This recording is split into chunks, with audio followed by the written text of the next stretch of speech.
Welcome my dear students. आपका पुनः बहुत बहुत स्वागत है हमारी इस यूट्यूब चैनल में। तो आज के इस वीडियो में आपके लिए लेकर आ गया हूँ क्लास 9th इंग्लिश बी की पोएम 8 जिसका नाम है ऑन किलिंग अ ट्री अर्थात पेड़ को मारने पर। इसके पोएट का नाम है जीव पटेल। तो आज के इस वीडियो में हम इस पोएम को अच्छे समझने वाले, साथ ही में इसके इंपॉर्टेंट क्वेश्चन आंसर को भी बहुत अच्छे समझने वाले हैं। तो इसके लिए आप वीडियो को शुरू से लेकर अंत तक जरूर देखिएगा। तो देखिए छात्रों, बेसिकली जो ये पोयम है इस पर कहा जा रहा है कि जो पोएट है वह आपको संदेश दे रहा है कि आपको पेड़ों को नहीं काटना चाहिए, ठीक है। लेकिन जो पोएट है वह पेड़ों को नहीं काटने का संदेश कुछ अलग प्रकार से दे रहा है। किस अलग प्रकार से दे रहा है अब हम ये पोयम में जानेंगे। चलिए अब हम वीडियो को शुरू करते हैं। तो देखिए छात्रों, जो आपका पहला जो है ना, पहला जो आपका पद है वे इट टेक्स से लेकर लीव्स तक है। चलिए अब हम इसका अर्थ समझ लेते हैं। तो देखिए, किसी वृक्ष को मार डालने में समय लगता है, किसी चाकू के साधारण घुसाने से नहीं, है ना। अब यहाँ पर जो पोएट है वे बता रहा है कि जब भी आप वृक्ष को काटोगे तो उसमें बहुत ज़्यादा समय लगता है। यदि आप चाकू से वृक्ष को मारोगे, है ना, यदि आप चाकू से वृक्ष को मारोगे तो क्या मर जाएगा? नहीं मरेगा। उम्मीद है आप सभी को समझ में आ रहा होगा। क्या होगा? यह उगा है धीमे धीमे मिट्टी के उपभोग से, उससे बाहर निकलता उसके रस को सोखता, है ना। आपने देखा होगा जो पेड़ होता है वह मिट्टी का उपभोग करता है ना।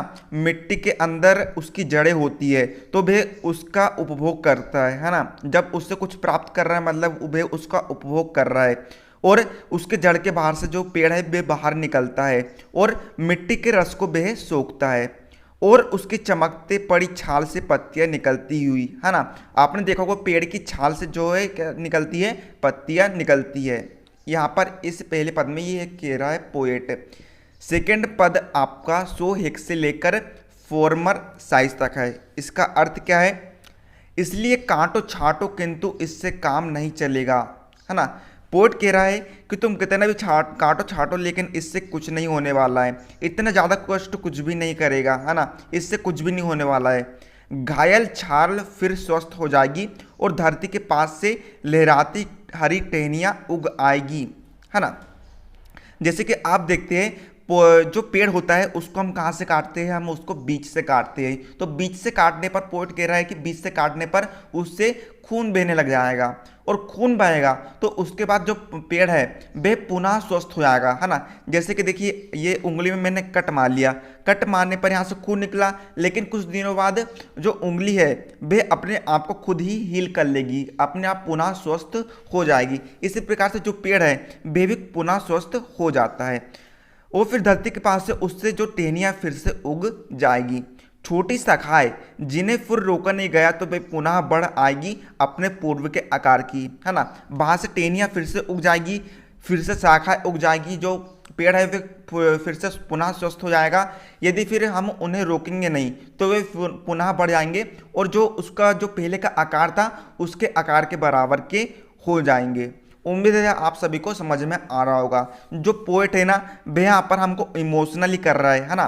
वह हमको इमोशनली ढंग से समझा रहा है कि आपको पेड़ों को नहीं काटना चाहिए। वह हमें इमोशनल कर रहा है। देखिए तीसरा जो पद है वह है नो द रूट से लेकर द अर्थ तक है। तो चलिए इसका अर्थ क्या है हम समझ लेते हैं। नहीं, वृक्ष भी जड़ को खींचकर बाहर निकालना होगा, है ना। यदि हम पेड़ को ऐसे ही चाकू से काटने लगाए तो कटेगा नहीं, हमें उसको काटने के लिए बहुत ज़्यादा मेहनत लगेगी। तो हमें क्या करना पड़ेगा? वृक्ष की जड़ को खींचकर बाहर निकालना पड़ेगा, क्योंकि जो वृक्ष की जड़ होती है वे पृथ्वी के अंदर होती है। यदि हम वृक्ष की जड़ को निकालेंगे तो समझ लो हमने पेड़ को भी खींचकर निकाल दिया है। उसको सहारा देने वाली मिट्टी से बाहर इससे रस्सी से बांधकर खींचना होगा, झटका देकर, है ना। जो पेड़ की जड़ होती है उसको सहारा कौन देती है? पेड़ की जड़ को मिट्टी जो है वे बांध कर रखती है। अब जब मिट्टी बांध कर रखती है तो हमें पेड़ को रस्सी से बांध कर खींचना होगा, या पूरी तरह खींचकर धरती की गुफा से बाहर लाना होगा, और हमें रस्सी की सहायता से पेड़ को पूरा खींचकर जो धरती की गुफा होती है उससे बाहर लाना पड़ेगी, और पेड़ की ताकत सामने दिखेगी। उसका स्रोत श्वेत और गीला अत्यंत संवेदनशील धरती के अंदर सालों से छुपा।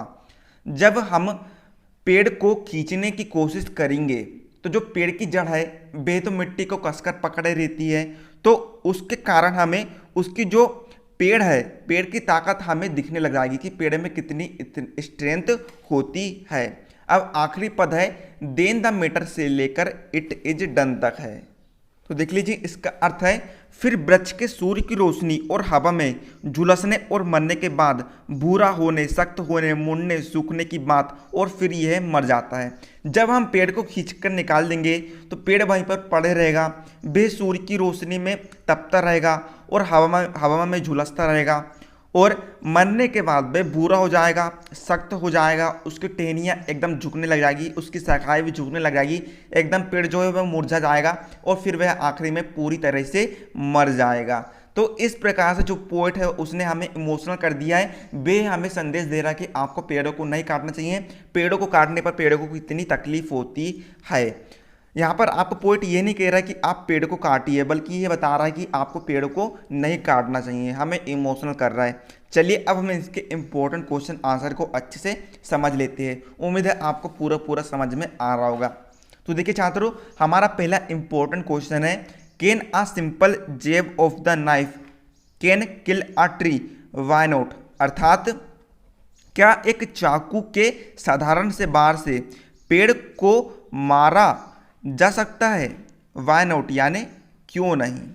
तो इसका आंसर है ना, हमसे पूछ रहा है कि क्या हम चाकू के एक छोटे से बार से क्या हम वृक्ष को मार सकते हैं, तो इसका उत्तर है नहीं, हम वृक्ष को एक चाकू के बार से नहीं मार सकते हैं, हमें बहुत ज़्यादा ताकत लगानी पड़ती है। तो इसका आंसर में लिखेंगे नो इट कैन इट, नहीं हम नहीं कर सकते। इट इज बिकॉज, ये है क्योंकि the bark of the tree will heal on its own after some time, क्योंकि बार्क यानी होता है छाल, अर्थात पेड़ की छाल, क्योंकि पेड़ की छाल कुछ समय बाद, आफ्टर सम टाइम यानी कुछ समय बाद खुद को, आउन यानी खुद को, हील यानी होता है स्वस्थ, खुद को स्वस्थ या फिर हील कर लेगी, है ना।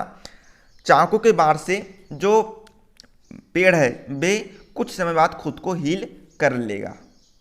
अब देखिए छात्रों, हमारा सेकंड नेक्स्ट इंपॉर्टेंट क्वेश्चन है what is the meaning of bleeding bark, अर्थात ब्लीडिंग यानी क्या होता है खून का लगातार बहना, है ना।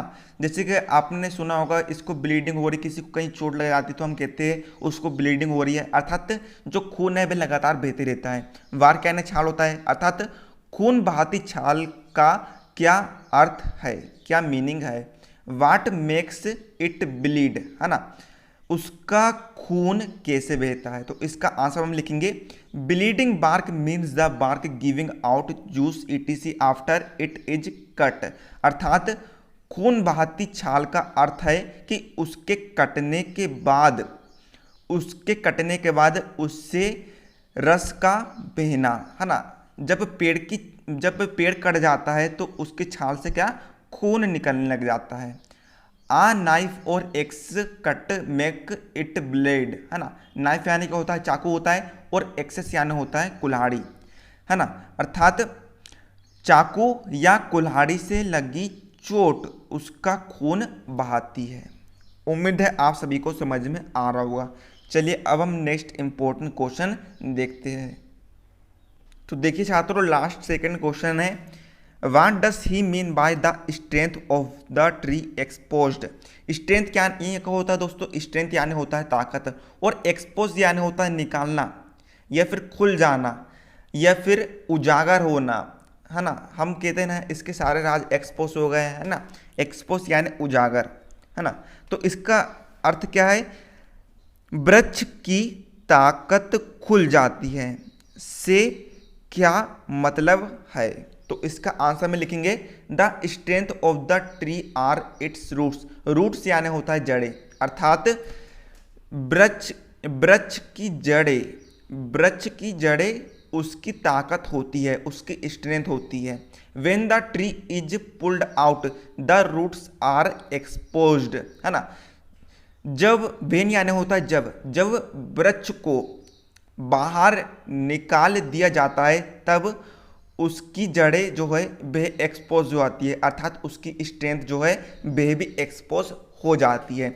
रूट को ही हम स्ट्रेंथ कह सकते हैं, है ना, क्योंकि रूट्स ही स्ट्रेंथ है। तो मतलब कि जो उसकी स्ट्रेंथ है वह एक्सपोज हो जाती है या फिर उजागर हो जाती है।